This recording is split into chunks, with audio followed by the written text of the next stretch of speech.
안녕하십니까. 칸중국 코리아 이신교입니다. 중국인들은 설을 맞아 시조 펑시엔에서 8명의 자녀를 낳은 어머니가 목이 쇠사슬에 묶인 채 갇혀있는 동영상이 인터넷에 퍼지면서 국내외 여론이 들끓고 있습니다. 최근 드러난 단서는 8명의 자녀 어머니가 어린 시절 인신매매 두목 야오씨 형제를 통해 뚱짜로 팔려갔다고 합니다. 야오씨 형제의 가까운 친척은 시주 공항국의 한 파출소 관리로 그들 뒤에는 청급 고위 관리들이 버티고 있다는 것입니다. 트위터 계정 자랑스러운 소녀는 이 부소장 외에 그들 야오씨네 형제의 친인척들은 현 청급 간부도 있다. 정보에 따르면 1985년에서 2000년 사이 시씨 집안의 인신매매 가담 공직자는 411명으로 이들 중 일부는 현재 사망했거나 퇴직했으며 승진한 사람은 시조우에 남아있는 것으로 드러났습니다. 뚱찌 마을 나이가 많은 분의 제보에 의하면 뚱찌 마을에서만 30여 명이 넘는 여자가 죽어나갔다.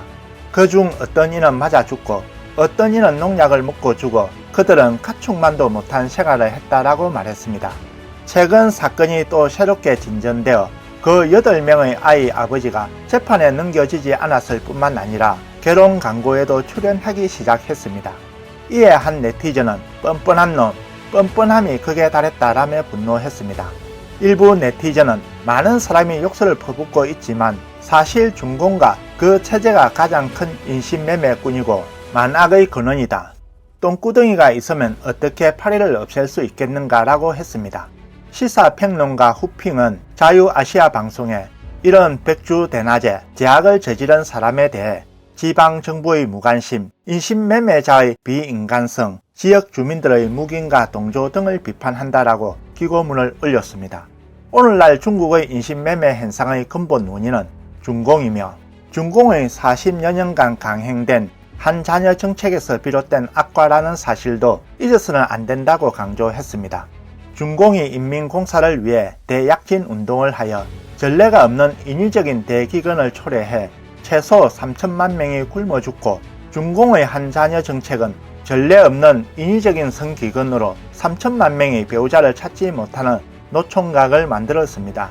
21세기에 들어 경제 발전에 따라 중국 시골 생활에 확실히 큰 변화가 생겼지만 도덕이 무너져 인성의 태하는 참담할 지경입니다.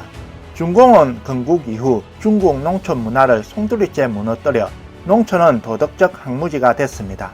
여성 부녀자를 유괴하여 매매하는 것은 무수한 제약 중의 한 예에 불과합니다. 중공의 통치에는 이러한 만행이 필요했고 문명은 인민을 마음대로 다스리는 것에 중공의 큰 적이었습니다. 공산당이 중국을 통치하고 있는 한 부녀자 유괴는 계속될 것입니다. 다음 뉴스입니다. 베이징 동계올림픽 개막 당일에 중국의 체면이 구겨지는 일들이 일어났습니다.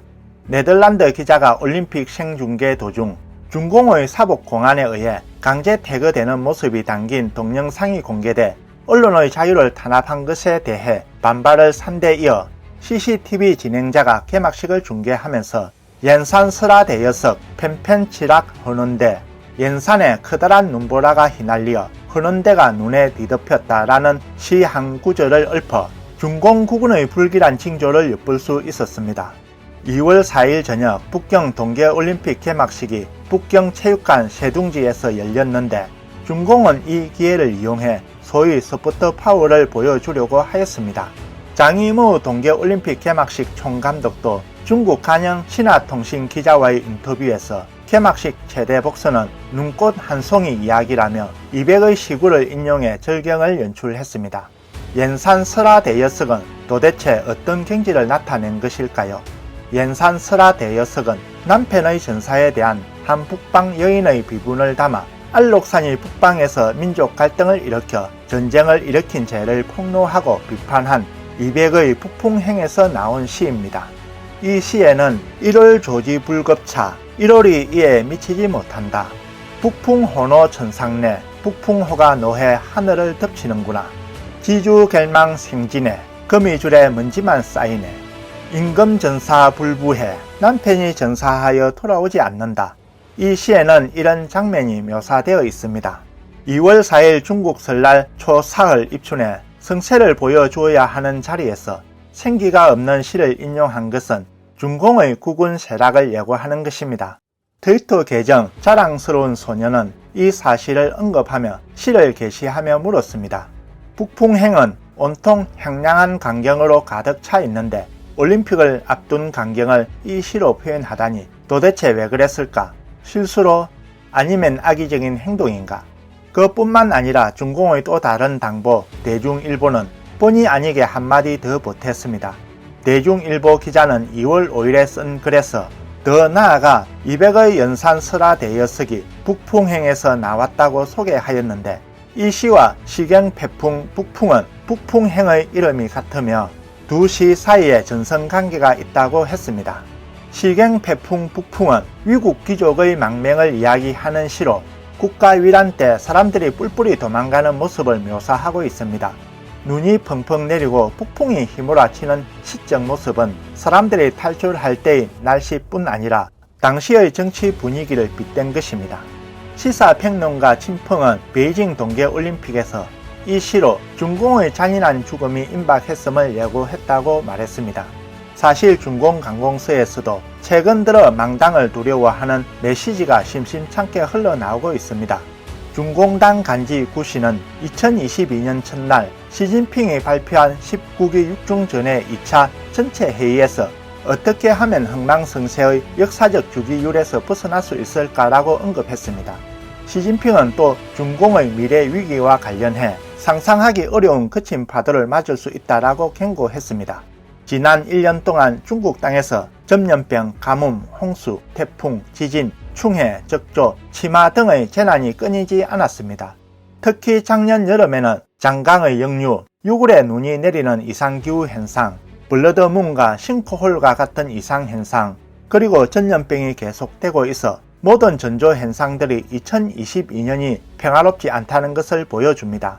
중국 공산당 20차 전국 대표 대회를 앞두고 치열한 내투에 휘말린 베이징 중난하이는 이미 불길한 징조에 뒤덮여 있습니다.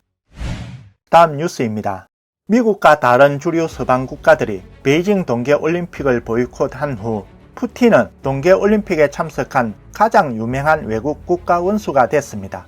그러나 시진핑의 체면을 살려준 듯 했던 푸틴은 사실상 올림픽 자체에는 흥미가 없는 것 같습니다. 동계올림픽 개막식에서 공개적으로 잠을 잤을 뿐만 아니라 개막식 직후 시진핑 주석이 각국 정상을 위해 정성껏 준비한 만찬에도 불참했습니다. 외부 세계는 푸틴의 이번 중국 방문은 동계올림픽 참가가 목적이 아니라 러시아의 중요한 에너지 수주 계약을 시진핑과 체결하는 데 가장 큰 목적이 있는 것으로 보고 있습니다. 푸틴 대통령은 4일 정오 베이징에 도착한 뒤 자가 격리 없이 시진핑을 직접 만났습니다. 양측은 러시아의 중요한 에너지 주문을 포함하여 15개의 협력 문서에 서명했습니다. 러시아 언론들의 종합 보도에 따르면 러시아 석유공사는 10년간 중국 석유 공장에 가공용 석유 1억 톤을 공급하기로 합의했다고 보도했습니다. 동계올림픽 개막 당시 푸틴의 행보에 대해 일부 네티즌들은 많은 사람이 푸틴이 자고 있다고 하는데 나는 그렇게 생각하지 않는다. 그날 밤 베이징의 날씨는 매우 추웠는데 아무리 전투 민족이 추위에 강해도 푸틴이 입은 옷으로 그 추위에 어떻게 잠을 잘 수 있었겠는가? 나는 이것은 어떤 태도를 보여주는 것이라고 생각한다. 어떤 태도일까? 다들 짐작할 수 있을 것이다. CCTV는 영상을 공개하지 않았다. 푸틴은 역시 KGB 출신이다 라고 말했습니다. 오늘 뉴스는 여기까지입니다. 구독과 좋아요는 격려입니다. 공유는 나눔의 시작입니다. 시청해 주셔서 감사합니다.